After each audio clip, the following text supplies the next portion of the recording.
Así es mi Perú. Con el cajonear sincero y la guitarra en la mano, decimos a los peruanos que todos somos hermanos.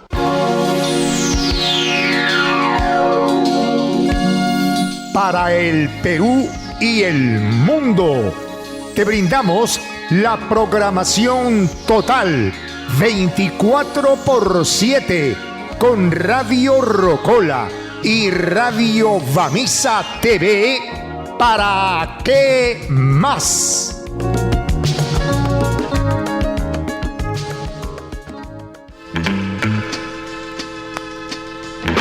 Inmobiliaria GMH.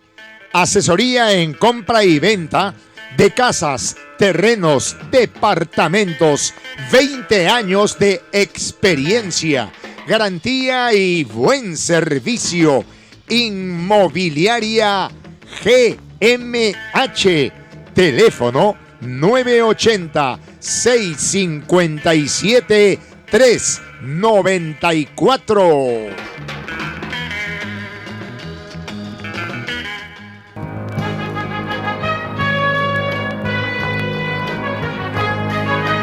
Radio Bamisa TV presenta Perú Potencia Mundial. Noticias, política, la voz de los emprendedores, de la juventud, con todo lo que tenemos para ser mejores. Presentación, dirección de Guillermo Muñoz, de lunes a viernes a las 11 de la mañana, con entrevistas y participación de los mejores protagonistas. Perú, Potencia Mundial, en Radio Bamisa TV. ¿Para qué más? Muy buenos días, desde Bamisa Radio TV, presentando su programa Perú, Potencia Mundial. Siempre agradeciendo al doctor Santiago Salcedo por brindar sus instalaciones y poder hablar del Perú, sus problemas y soluciones. Perú Potencia Mundial, un programa de entrevistas, un programa de apoyo al deporte, a la juventud y sobre todo a la sociedad con sus inquietudes para poder debatirlas en este recinto democrático y encontrar soluciones al día a día.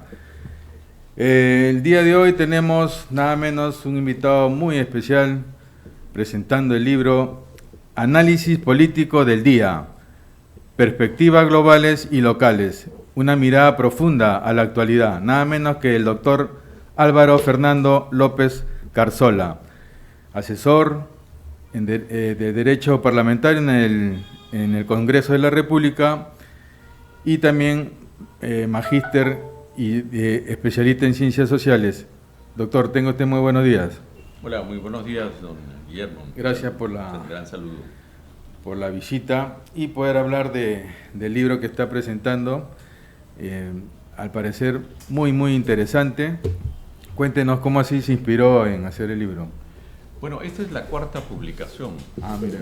La primera de ellas fue de reglas y generales de derecho parlamentario, que fue producido en el año 2000 y que ayudó mucho a la representación parlamentaria de ese entonces para que efectivamente pudieran tener un instrumento adecuado de consulta en temas parlamentarios. Eso fue reeditado el año 2006. Y para el año de prepandemia, estamos hablando entre el 2020 y 2021, trabajé el tema vinculado al Parlamento y Poder Político, un texto que señala las líneas matrices del trabajo de la coordinación entre los poderes públicos más cercanos, entre ellos el Parlamento y el propio Poder Ejecutivo, tendiendo a una suerte de un puente de apoyo institucional sobre temas muy concretos entre ambos poderes públicos. Y luego vino Gobernantes y Gobernados, que es una recopilación de cerca de 360 artículos del día a día sobre temas de asuntos sociales y productivos.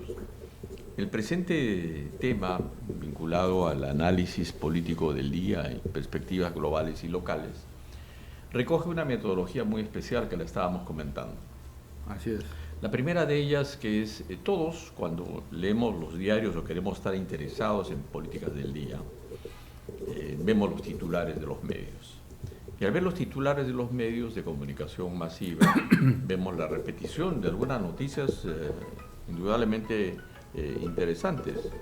Y entonces lo que acontece allí es la capacidad de análisis que uno tiene para tener un espíritu crítico frente a la noticia. Por supuesto. Hoy día hay mucho fake news, hay mucha repetición, digamos, entrelazada de lo que viene del extranjero y se recoge aquí nacionalmente.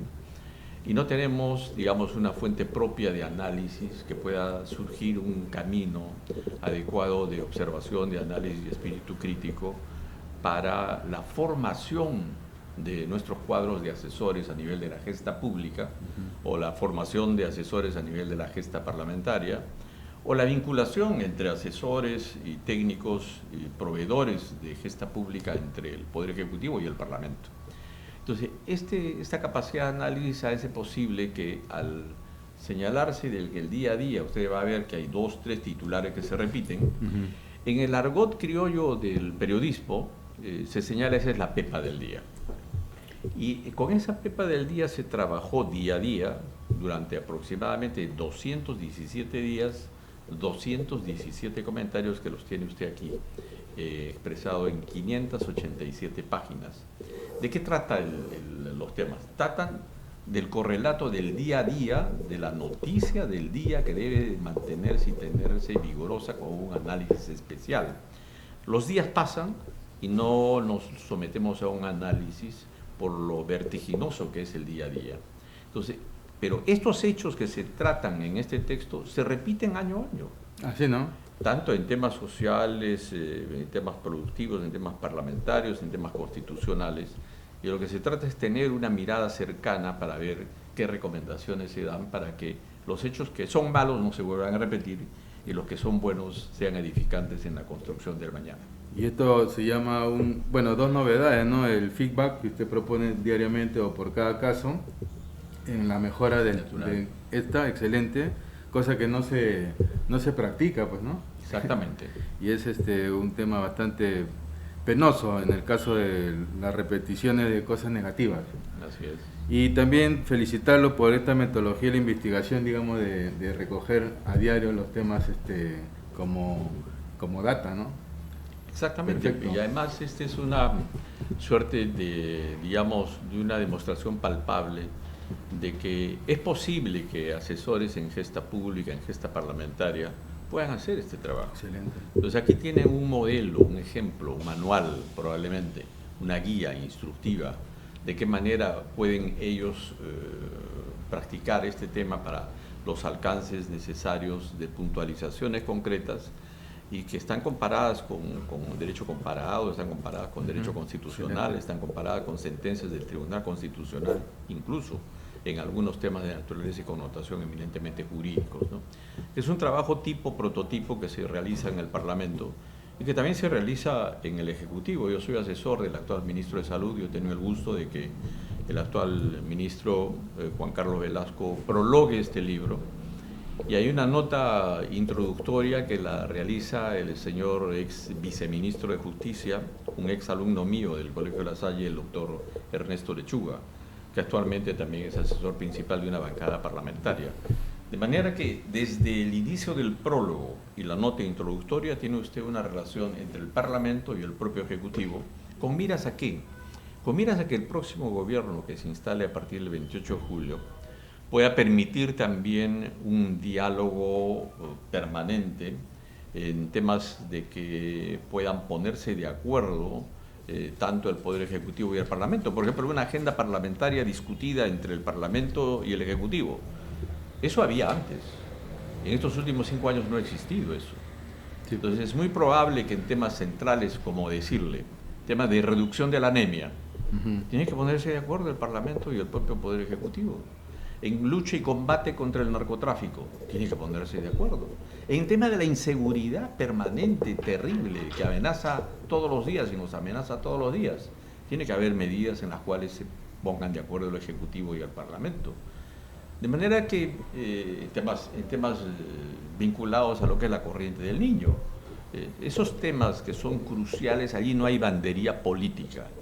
Allí que lo que debe de existir es una suerte de coedificación entre el Ejecutivo y el Parlamento con miras a servir a la gente de mejor manera. Excelente, doctor. Mire, quiero hacer gala del fundamento del programa.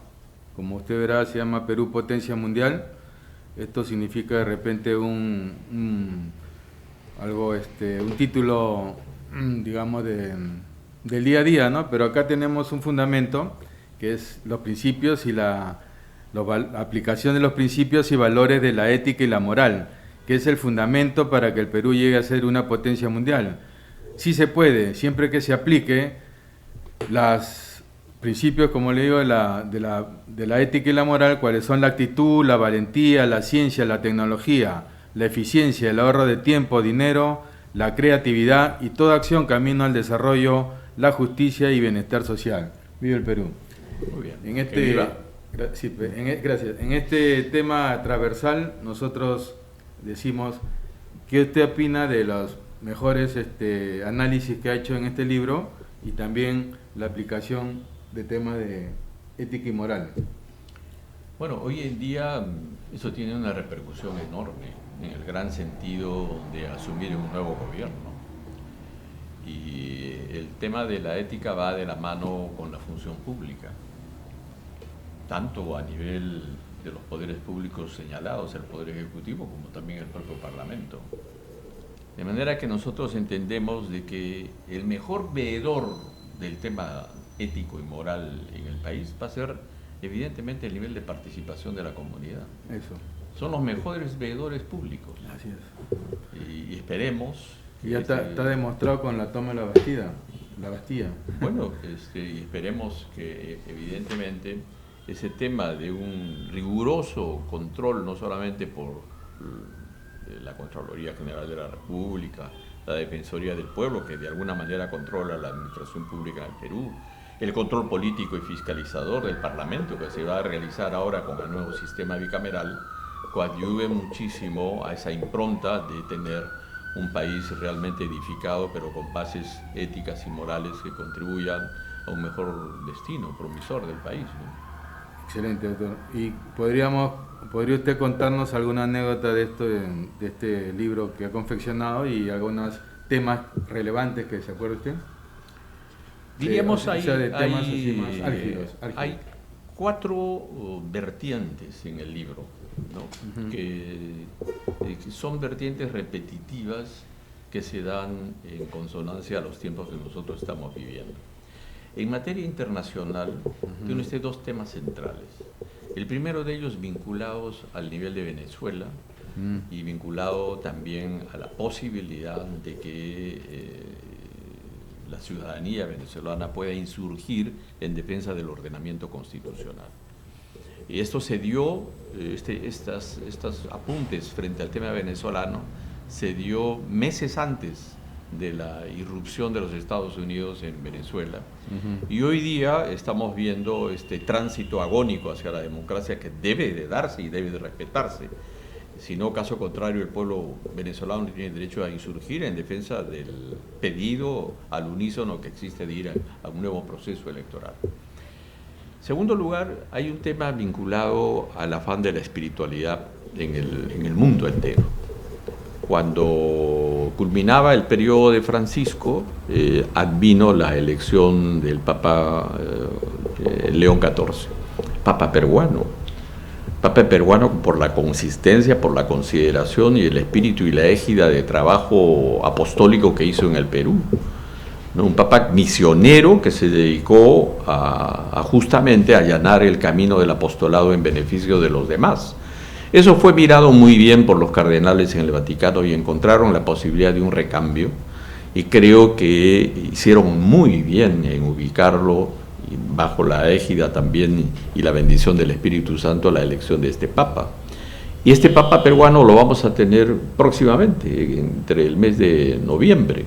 De manera que el texto apunta también a la edificación espiritual y al correlato que se debe de tener en la vida diaria. La vida diaria tiene 2 componentes. Es como los cassettes antiguos. La vida A, de la vida diaria y cotidiana, y la vida B, que es la vida espiritual, El Perú es profundamente católico, profundamente misionero, cercano al trabajo espiritual, independientemente del nivel de religiosidad que se tenga, pero el nivel de espiritualidad está ahí en el pueblo peruano. Y ese nivel de cercanía, de espiritualidad, de regocijo con el buen agrado de cercanía espiritual es lo que va a conllevar al Perú con una mística propia a partir del propio noviembre. Y eso lo avisora el texto en un apunte esencial. Esa parte de espiritualidad tal vez nos forma parte de nuestra personalidad, ¿no? Como peruanos. Somos muy, digamos, le tenemos mucha fe a los gobernantes, al taita que gobierna, ¿no? Y no tenemos, digamos, la capacidad crítica para hacer análisis profundo de cambios.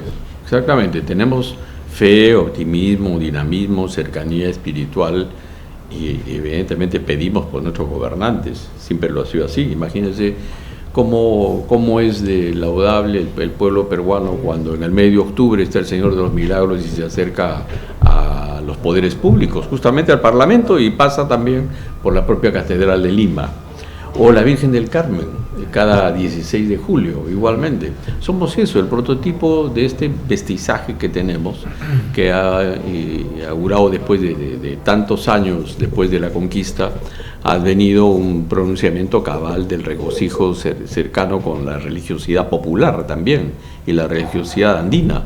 Si no reconozcamos también como hace poco, conmemorando un año más de la festividad de la Virgen del Carmen, el 16 de julio, la provincia de Paucartambo, a 80 kilómetros del Cusco, tiene más de 25 almas de danzarines, y el pueblo se vuelca a las calles con la Virgen del Carmen con un regocijo andino enorme, y pone en las andas de Nuestra Señora, en los bailarines, en la espiritualidad del popular, toda esta mezcla de mestizaje orientado a la mejoría personal, individual y también colectiva de los países, de nuestro país andino, ¿no?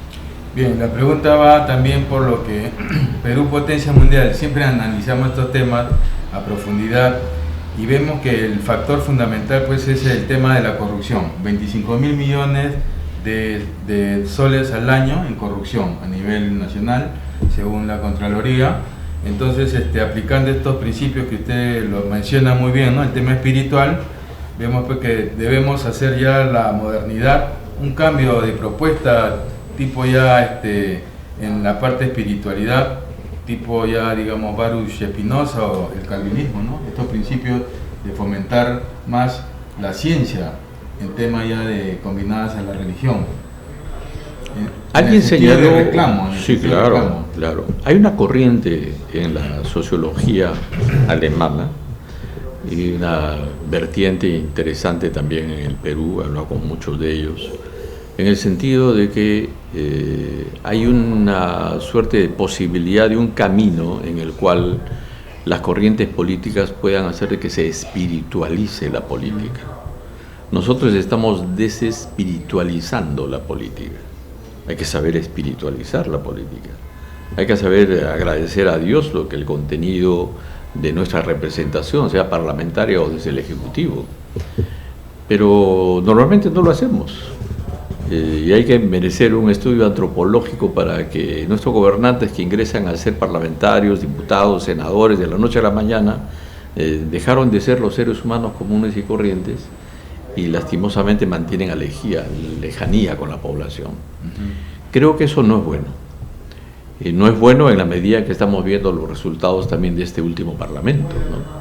Con división progresiva de los grupos parlamentarios, divisiones ostensibles por propios intereses mercantilistas que no ayudan muchísimo a la trama de una versión y una nueva égida de conformación de un poder ejecutivo y un poder legislativo con el sistema bicameral que debe ser honra y pres para el Perú, para el país entero, ¿no? Ojalá que estos nuevos cambios ayuden en esa mira consustancial. El pueblo es el soberano, eso es lo que estamos adormitando siempre, y como usted dijo al inicio, debemos tomar la iniciativa desde ya para cambios estructurales, cambios fundamentales en tema político y social. En este sentido, ¿qué opina de la izquierda, digamos, sus fundamentos, que muchos dicen que son una estafa social, ¿no? En tema digamos, de gobernanza? ¿Por qué? Por el tema del principio, pues, de la democracia, ¿no? Y del control político. Bueno, habría que ver qué izquierda, ¿no? Porque las izquierdas están totalmente divididas en el país.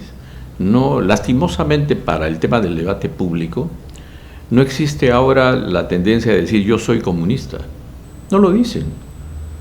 Gente que está con su agenda y que en el corazón de la pechera tiene la hoz y el martillo, y tienen un nivel de camuflaje ostensible a través de Movadep, por ejemplo, o tiene un camuflaje ostensible por otros medios y de connotaciones en diversos medios de comunicación, pero que tratan con nuevos temas, ¿no?, de caviarizar la política a través de temas de medio ambiente, a través del feminismo, a través de proactuaciones que simulan la posibilidad de determinados cambios en la sociedad, pero no son transparentes en cuanto a la ideología y la doctrina política de la cual son parte.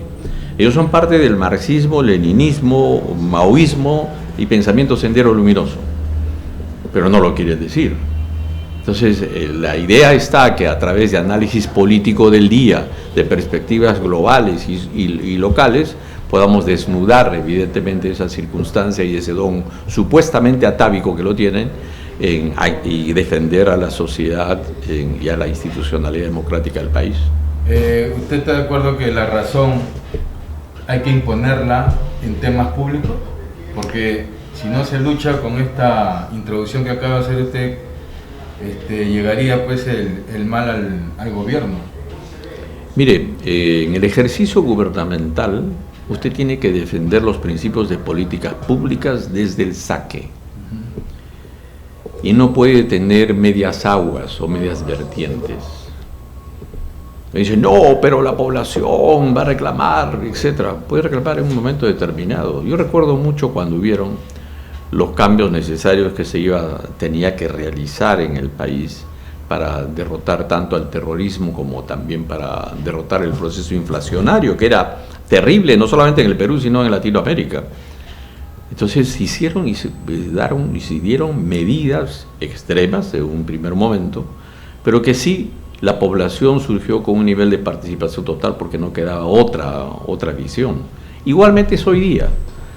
Hoy día se requiere un don de particularidad en el sector de educación a los efectos del reciclaje constante de educación en los propios docentes, tanto de la docencia de educación básica regular como también de los docentes universitarios. Pero lo primero que hizo el Parlamento anterior es perdonarles la vida a los que habían sacado 0, 0, 0 en los exámenes de reciclaje de conocimiento. Eso no es política pública. Eso es una suerte de un populismo barato que no coadyuva para un cristal de realización óptima a nivel del país, más aún tratándose en el tema educativo. Y bueno, vendría a ser pues un tema ya hasta criminal, ¿no? Pero criminal contra la tarea educativa de los niños, de educación básica regular. Entonces, sí, por supuesto, entonces es una suerte de ejercicio populista muy grave en deterioro del propio conocimiento de nuestros niños que no salen todavía del prototipo del tema de PISA, o sea, que no tienen un nivel de persuasión sensitiva en el cerebro a los efectos de saber pensar mejor cada día.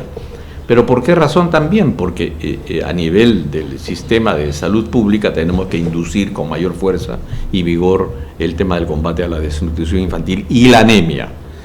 Entonces, tanto en el factor educativo, a nivel de la relación de educandos y educadores, como también el tema vinculado a la salud pública, en el combate drástico a la anemia, son dos puntales en los cuales tiene el gobierno objetivos preclaros que Dios mediante puedan ser partícipe del ejercicio gubernamental quinquenal que se viene. Claro, por ejemplo, ¿no? Es tan delicado este tema de la salud y la nutrición, Y me hace acordar un tema de una anécdota, digamos, del prototipo del italiano en los años 1940, creo que fue, 30, que eran los más pequeños a nivel de Europa, ¿no? Entonces hubo un científico ahí que propuso que le pongan vitaminas a las comidas y entonces adquirir una altura promedio más elevada, ¿no? Entonces, en ese sentido, como sería esto una política pública, también pues a terminar con la anemia y aplicar este método, ¿no? Inclusive de unas vitaminas especializadas ya para repotenciar este tema endémico de la anemia, que es gravísimo. Y que se requieren no solamente los micronutrientes que los viene dando el sector salud con fuerza y vigor en comunidades campesinas, en comunidades nativas, sino también apelar a la propia comida popular, el hierro, la sangrecita, por ejemplo. Esa sangrecita bien picadita con su cebolla y mezclada con un poquito de dulce, ayuda muchísimo a niños entre 1, 2, 3 años para que se pueda combatir la anemia y así revertir este panorama terrible, desastroso para nuestros niños que no tienen capacidad crítica y sentido de, digamos, imaginación y de persuasión en cuanto al nivel de lectura que deben de tener ellos. El nivel de entendimiento que tienen ellos es mínimo. Por eso no están pasando el tema de PISA actualmente. Y estamos prácticamente junto con Haití en los últimos lugares de entendimiento de lectura. Y eso se da por el tema de la anemia. Y eso hay que combatirlo drásticamente. Bueno, el tema es bien grave, nos da mucho que pensar. Y bueno, otra pregunta a continuación. Venezuela fue, digamos, destruida en términos de que ya eliminó a Maduro, pues, ¿no? Que era un financista de izquierda en Latinoamérica, ¿no? Muy fuerte. Entonces, ¿qué opina de esta intervención? ¿Muy buena? Yo opino de que evidentemente sacar al dictador es indudablemente propositivo y que la sociedad está de alguna manera venezolana rescatando sus principios de libertad. Este es un proceso porque es una suerte de inoculación de un veneno dictatorial por más de 30 años. Y eso no se surge de la noche a la mañana. Ese veneno era con ponzoña a los países. Pero por supuesto, si el propio dictador Chávez decía que primaveralmente iban a haber vientos y corrientes favorables a ese nivel de dictadura a nivel de Latinoamérica, y lo vimos en Bolivia y lo estamos viendo ahora evidentemente también en Nicaragua, ¿no? Y vamos a verlo acá en el Perú, sí. ¿No? De manera que hay que estar alertas a nivel del continente sobre ese particular, ¿no? Entonces vemos que la incidencia de Norteamérica ya es en agenda de nuestro país. Una, por el tema geopolítico, por el puerto de Chancay, y la latencia, ¿no?, de intervención de China con sus inversiones, y digamos Estados Unidos, como le acabo de mencionar, nos ha puesto en agenda de control. Y eso, ¿qué opinión le merece? El mundo cambia, ¿no? Y el mundo geopolítico también. En la década de los 60, de los 70, la correlación de fuerzas, tanto filosóficas como doctrinarias, como también ideológicas, estaban dadas entre Estados Unidos y Rusia. Y Rusia con la vertiente de la Unión de Repúblicas Socialistas Soviéticas y todos los países satélites. Cuando cayó el muro de Berlín, eso cambió. Y vino increciendo el nivel de crecimiento económico y de crecimiento político comandado en China por las propias vertientes del ejército chino. Yo estuve en China el año 2016 y llevé una exposición de cómo mirábamos nosotros a Confucio en el Perú, y que fue muy saludada esa presentación. Pero lo interesante del caso es de que debemos de tener en consideración que esta suerte de visión bipartita entre los Estados Unidos y China se dan no en perjuicio de las sociedades, sino nosotros tenemos que mantenernos unidos a favor preclaros de nuestra comunidad de naciones, como lo es Asia-Pacífico, por ejemplo. Ser mucho más competitivos con nuestros productos y con nuestro nivel de producción y productividad. No nos pueden coger ambos países simplemente como unas égidas individualistas de países solos, ¿no?, en el continente americano.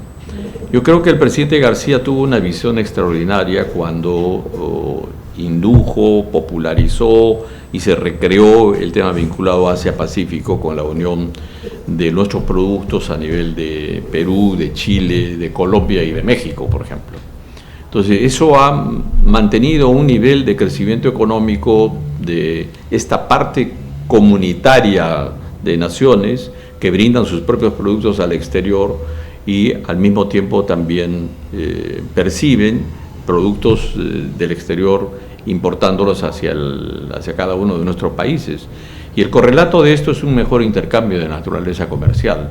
Yo creo que eso debe de propender de mejor manera este gobierno y los que vendrán en sucesivas intervenciones de naturaleza internacional, ¿no? Bien, doctor. ¿Cómo llegar al consenso de la práctica que hacen los países desarrollados, el tridente Estado, universidad, empresas, para salir al frente del mundo con una, digamos, ventaja competitiva, pues, en lo que significa nuestro país, ¿no? En este caso, mucha riqueza? Estado, empresas y universidad representan un trípode fundamental. El Estado como rol orientador, no como un Estado ogro en el cual intervenga directamente, sino orientador. Como lo dice nuestro capítulo 5 del texto constitucional sobre el régimen económico. En el caso de las empresas tienen su propio rol con la actividad privada y ese reciclaje de conocimientos que tienen que dar a su gente a niveles de conseguir niveles índices de mayor producción, productividad y al mismo tiempo puestos de trabajo. Y los puestos de trabajo hacen de que ostensiblemente en el Perú, cuando crecemos económicamente en el Perú, como lo hicimos en los años 2006, 2007, 2008, 2009, 2010, crecimos hasta el 8.5%. Lo que quiere decir que en el lapso de ese quinquenio hubieron cerca de 3.200.000 puestos de trabajo. No puestos por el Estado, orientados por el trabajo, pero con un nivel evidentemente de inducción con la actividad privada. Ese es el camino, ese es el mejor camino para desterrar la pobreza, ese es el mejor camino, el trabajo y la creación de puestos de trabajo, que no implica el regodeo de puestos de trabajo a nivel del Estado, sino el impulso orientador del Estado a los efectos de que efectivamente se pueda contribuir a un nivel de producción y productividad y creación de más capital. Usted promueve, digamos, el tema de la ética y la moral en el sentido de análisis de la coyuntura política, ¿no? Análisis del día a día de la relación entre el Estado, el Parlamento y la sociedad. ¿Qué opina de la versión de Milei, el Estado es un ladrón?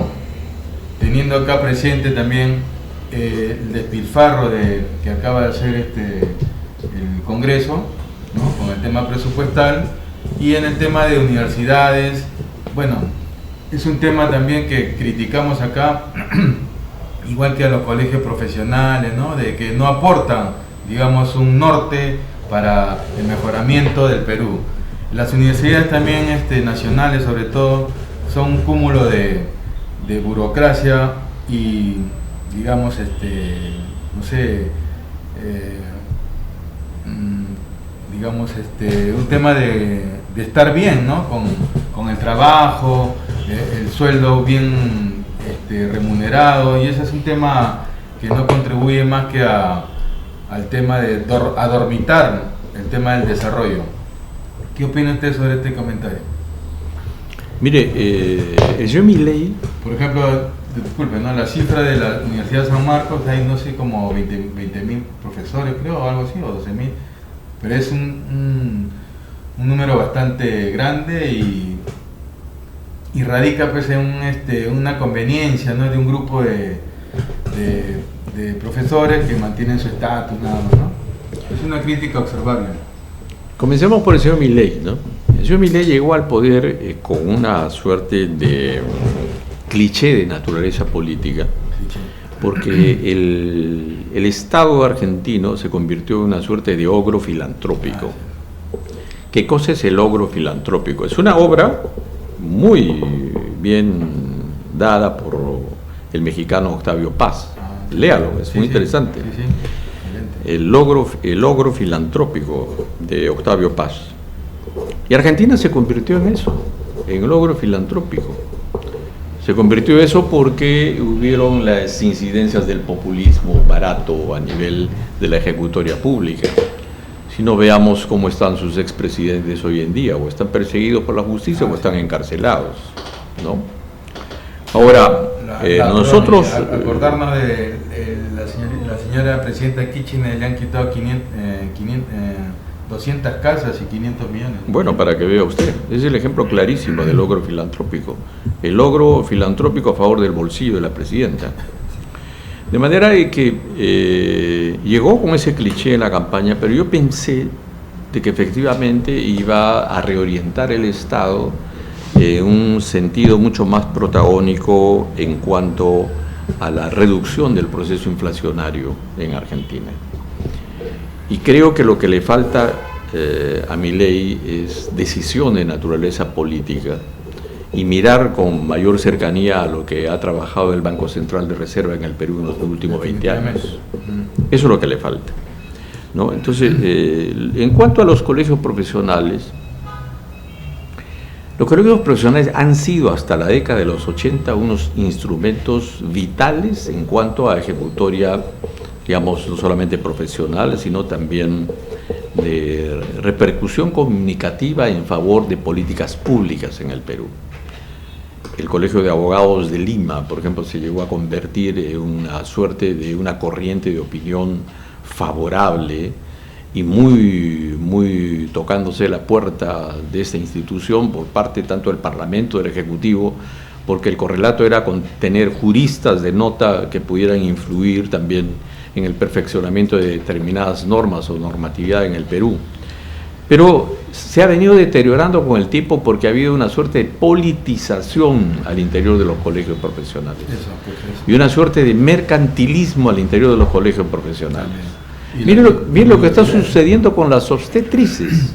Reconocida el colegio de obstetras, pero hoy día hay una suerte de paralelismo que no sabe quién conduce a quién en el colegio de obstetrices en el Perú. Y eso produce una relación nada noble con el Ministerio de Salud y viceversa. ¿A quién va a reconocer el Ministerio de Salud? Cuando ya hay un reconocimiento expreso a través de registros públicos, viene una junta directiva, que en el argot popular se dice la junta directiva Bamba, y quiere asumir ese rol como si fuera reconocida por registros públicos. Usted institucionalmente, ¿a quién reconoce? Entonces, ese es un grave problema, y luego se van a enfrentamientos con el Poder Judicial, se reduce el nivel de credibilidad y se desmerece el nivel de profesionalismo, ¿no? En el caso de las universidades, sí ahonda usted en el tema burocrático, pero yo voy más allá. Voy a una nueva carrera pública para las universidades en el Perú. Entonces, tiene que haber un reestudio para que esa carrera sea respetada en cuanto al nivel de hacer carrera. Soy jefe de práctica, soy profesor auxiliar, soy profesora de dedicación parcial, soy a tiempo completo, a dedicación exclusiva. Y yo voy a ser decano y yo voy a ser rector de la universidad. Pero lo que tiene que darse es un nivel de estímulo, de impulso y de cercanía por parte del Estado, acercándonos a la propia situación también remunerativa de los docentes universitarios.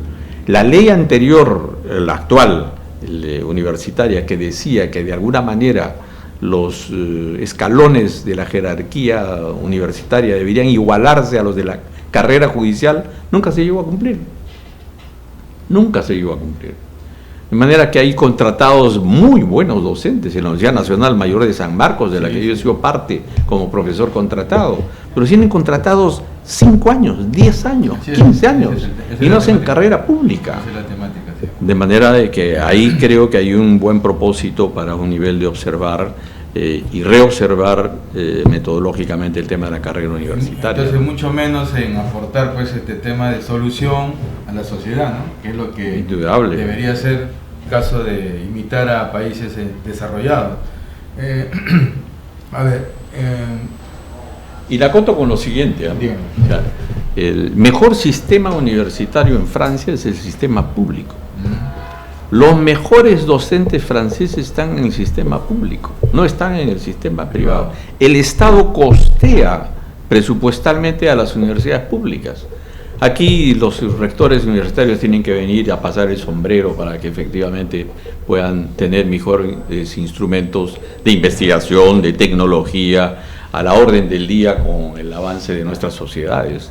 Pero no lo tiene porque efectivamente el Estado no mira el tema tecnológico.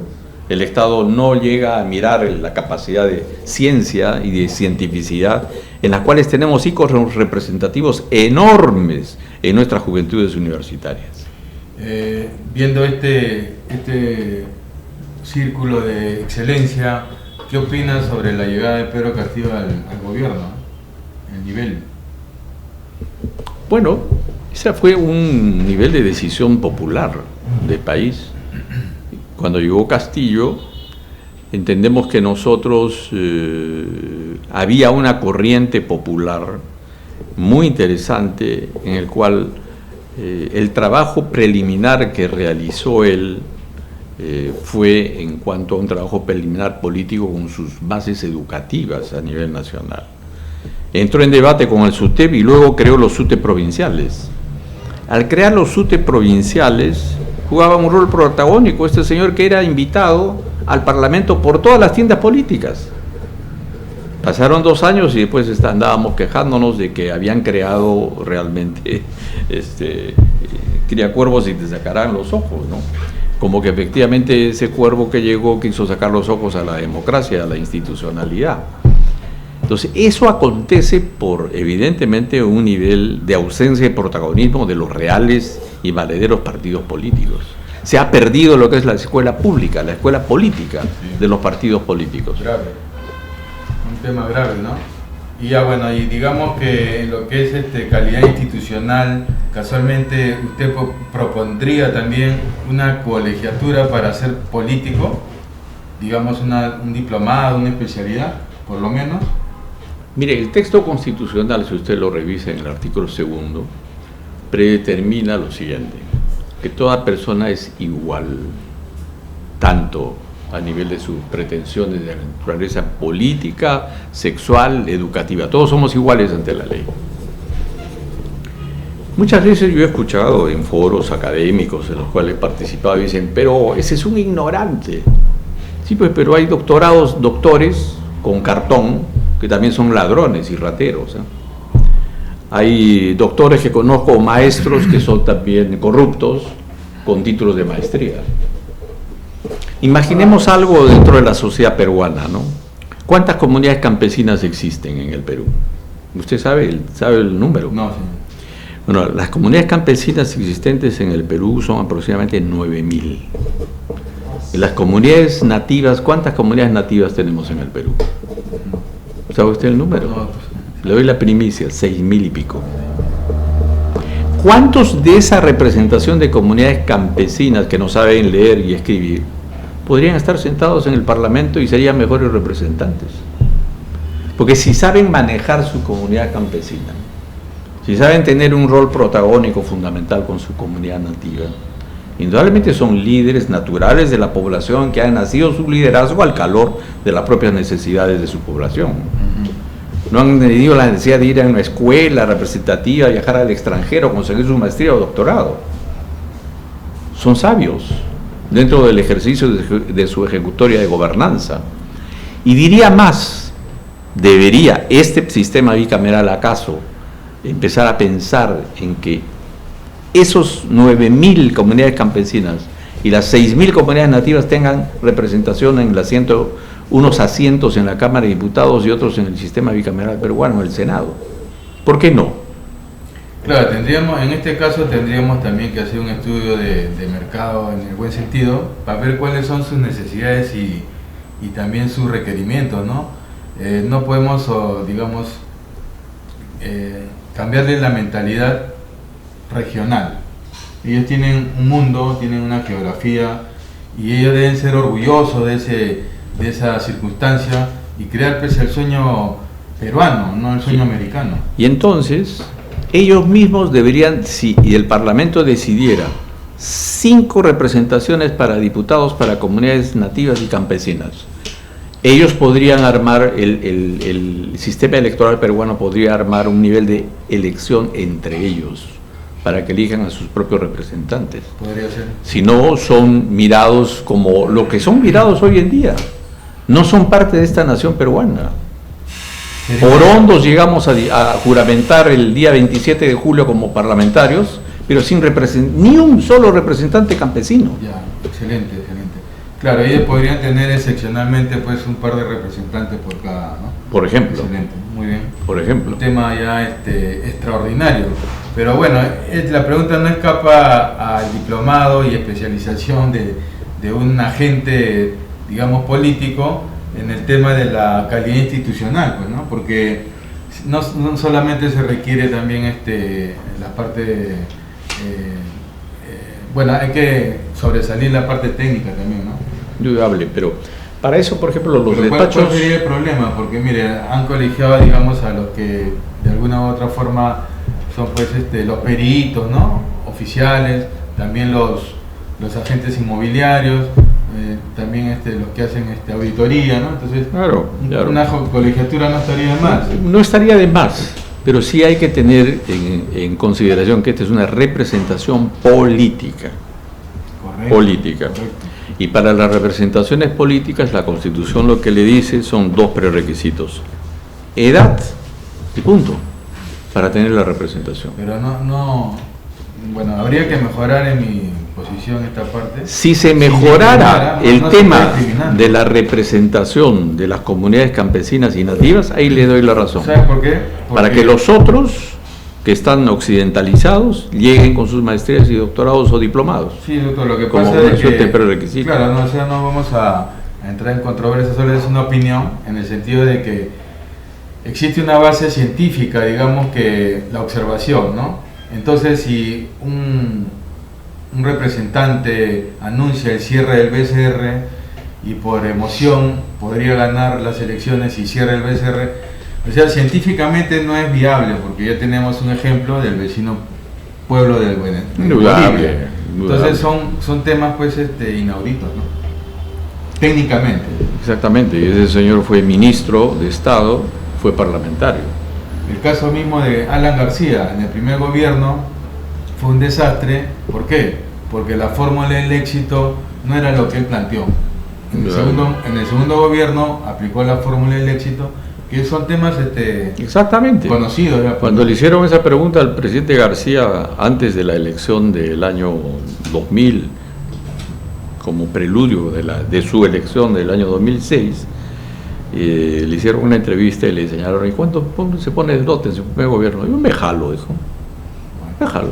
Me pongo 0,8. Así es. 0,7. Así es. Claro, había sufrido las orcas caudinas de lo que aconteció en ese entonces, se recicló, estudió, miró el mundo con mayor sensatez, y luego tuvimos el gran gobierno de su segundo mandato, ¿no? Así es.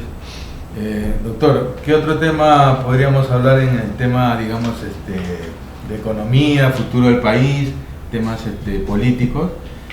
Haciendo alusión a la introducción de ciertos caudillos o de repente líderes de grupos del Parlamento que son líderes negativos, ¿no? En el sentido de que crean el divisionismo, digamos, petardean, digamos, la unión que necesitamos, ¿no? Y con intereses muy personales, ¿no? Caso del señor Nieto, por ejemplo. Bueno, usted lo que tiene que hacer es hacer una revisión retrospectiva de la historia política en el Perú. Todos debemos de hacer eso. Las últimas 4 constituciones fueron la de 1920, la de 1931, la de 1978 y la de 1993. Para la dación de la Carta de 1920, cuando irrumpe Leguía al gobierno, irrumpe una vez que es elegido y toma el poder porque se une con la policía de ese entonces, ¿no? y toma el poder por adelantado porque el parlamento que estaba ya elegido no le era favorable a él. Y lo que tuvo que hacer Leguía, el señor Leguía, es cerrar el parlamento y convocar a un nuevo proceso electoral, y solo así gobernó 11 años, que es el famoso oncenio del señor Leguía. Es parte de la historia del Perú. ¿Uno de los mejores presidentes? Yo creo que sí, pero uno de los presidentes que lamentablemente no fue bien entendido, y sus enemigos políticos del civilismo lo mataron en la cárcel. Lo dejaron morir de desnutrición en la cárcel, en una cárcel de 2x2. Presidente que tuvo que fugar del país, lo recogieron de Panamá y lo encerraron políticamente. La autoría de eso le pertenece al señor Sánchez Cerro, que llegó a ser presidente dictador del país. Cuando vino Sánchez Cerro se trabajó la Constitución Política de 1933. Pero una constitución política que nació coja. ¿Por qué nació coja esa carta constitucional? Porque desaforaron a cerca de 27 parlamentarios que no comulgaban con el señor Sánchez Cerro. Los expulsaron, es como decir, de este nuevo Congreso me bajo a 25 parlamentarios y se van fuera del país, o los destierro o los persigo políticamente. En ese entonces, ese Parlamento cojo trabajó la Carta Constitucional del 33. ¿Cuál fue el resultado? Del 33, usted hace una visión extensiva hasta el año 78, un golpe de Estado del 36, golpe de Estado del 39, una primavera democrática del 40 al 44, el año 45 un frente democrático hasta el 48, el año 1950, 48 golpea a Odría al presidente Bustamante, se queda 8 años durante el poder, y luego, cuando ya había un desgaste de naturaleza política del señor Odría, convoca elecciones para Prado, surge Prado, Aya de la Torre estaba por llegar al poder, y viene nuevamente un golpe de Estado de un triunvirato, entre ellos el general Lindley y Pérez Godoy. Esa ha sido la historia del Perú. De manera que no nos es extraño hoy día, con este sistema bicameral, ¿no es cierto?, la existencia en los cuales los intereses rastreros y mercantilistas estén ahí, en la vitrina. Es parte de la historia del Perú, pero lo importante es de que nosotros sepamos mirar para adelante y conservar un nivel de servicio en alto a los efectos de que la institucionalidad se respete y las coaliciones parlamentarias no sean solamente por intereses primarios de seducción mercantilista o de intereses partidarios, sino en beneficio de la nación entera. Digamos, usted coincide, ¿no?, coincidimos con, inicialmente hicimos una propuesta que la razón se debe imponer en temas políticos, y lo demostró Xi Jinping, el mejor presidente del mundo, digamos, porque está a la par con Estados Unidos para la hegemonía mundial, y él tiene 14 años en el poder, ha eliminado, para llegar a ese estatus de eficiencia y de presencia mundial, la eliminación de 4 millones de burócratas del medio. Implican también que están policías, militares, corruptos, ¿no? Entonces ha llegado a ese tal nivel de eficiencia que está donde está. En ese sentido, una demostración de que la razón debe imponerse en temas políticos. ¿Es así, doctor? Pero nosotros convivimos en democracia. China no tiene democracia. China tiene un partido único, tiene su ejército rojo, ¿no?, y tienen la capacidad de la libertad empresarial de empresarios chinos. ¿Y el caso Bukele? ¿No? Estamos hablando de China. Y en consecuencia, yo creo que el ejercicio cívico de China hará de que repiense su institucionalidad al interior. Porque lo que sí ha jugado a favor de ellos es rescatar el principio del confucianismo como bandera de filosofía y de pensamiento de un país que tiene 5.000 años. Mao fue una coyuntura de la etapa de la revolución cultural de Mao, es una suerte de una coyuntura mínima frente al estadio de 5.000 años. El señor Xi Jinping pasará, pero veremos nosotros la consistencia o no de su involucramiento mayor en un sistema democrático que pueda coadyuvar con otras democracias latinoamericanas, ¿no? En todo caso, ¿cuál es la propuesta para este nuevo gobierno que le pueda usted? Yo creo que dar consejo? debe de darse, en primer lugar, el Tribunal Constitucional fue muy sabio en dos sentencias del Tribunal Constitucional del último quinquenio, donde predominó el tema de la filosofía de cooperación de poderes públicos. Excelente. El principio de colaboración de poderes públicos entre el Poder Ejecutivo y el Parlamento. Yo le decía al inicio de que una de las recomendaciones que yo daría era que se trabaje una agenda parlamentaria única entre el Parlamento y el propio Ejecutivo, que se sienten los presidentes de ambas cámaras legislativas con la futura Presidenta de la República y digan, señores, ¿cuál es nuestra agenda en común? ¿Dónde no nos peleamos? ¿Usted y yo nos peleamos por el tema de combatir la desnutrición? No creo. No. ¿Usted y yo nos peleamos por el tema de combatir el narcotráfico? No lo creo. Tampoco. ¿Usted y yo nos peleamos por combatir el tema de la seguridad ciudadana? No lo creo. Usted y yo nos combatimos por tener una ley de gesta pública donde cualifique el afán remunerativo y homologador del ejercicio cívico para ser gestor público. No lo creo. Entonces son temas que son puntuales, reales, concretos, materiales, y es una agenda en la cual ambas partes que tienen responsabilidad política por el mandato recibido deben dar muestras de ese calor ciudadano y de ciudadanía y de civismo al interior de sus propios mensajes, al interior de ambas cámaras y al interior del propio mensaje presidencial. Y en este caso, la llave del avión para salir de vuelo sería la lucha contra la corrupción. Bueno, que es lo que es el tema canceroso del Perú. Si usted lee al profesor Quirós sobre el tema de la historia de la corrupción en el Perú, Sí, ¿no? Es un tema de data no antigua, sino antiquísima, que se originó incluso con los reyes de España cuando estaba en supuesta venta quién venía a ser el virrey del Perú, ¿no? Claro, el tema, digamos, es de circunstancial también, ¿no? Lo dice el libro de ¿cómo se llama el general en su laberinto, también se ve ese episodio. También.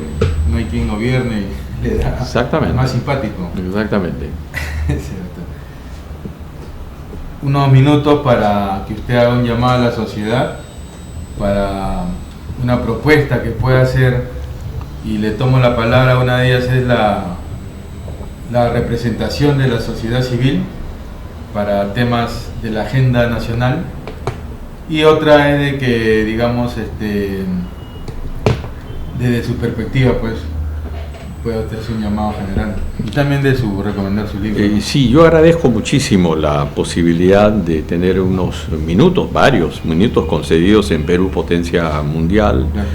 A Bamisa Radio TV, a su gerente general, don Santiago Salcedo, quien he tenido el gusto de conocerlo hoy día, a usted, don Guillermo Muñoz, ¿no?, por este programa tan interesante, y esperemos y confiemos, fe y esperanza en el Perú. Fe y esperanza en el Perú en este nuevo episodio quinquenal que se inicia el 28 de julio, y que podamos nosotros los peruanos advertir de que exista un nivel de certeza y también de conversación y diálogo frecuente en las fuerzas políticas. En el Perú lo que nos falta simplemente es tarea educativa, nos falta civismo adecuado, nos falta dejar de lado el egoísmo, nos falta dejar de lado la soberbia, nos falta completar el gran sentido de nuestra vida. Si nos gusta la política, hay que espiritualizar la política y dar gracias a Dios por la institucionalidad democrática que tenemos todos los días, de manera que esa va a ser la nutriente, el conversar con paz, el dialogar con altura, el intercambiar opiniones en un futuro más sólido, más edificante, y gobernar con civismo y con gobernabilidad integral.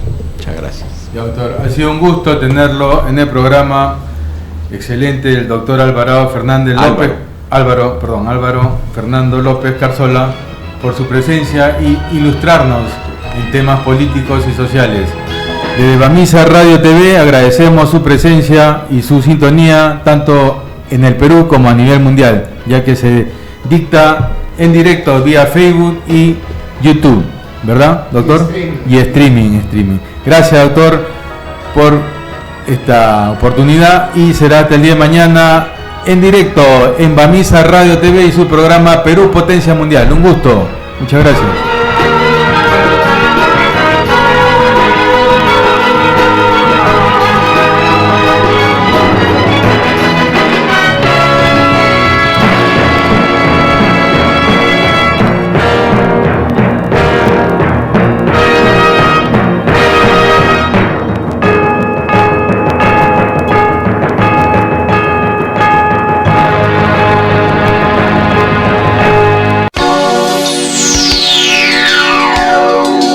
La programación total llega a todas las redes con Radio Bamisa.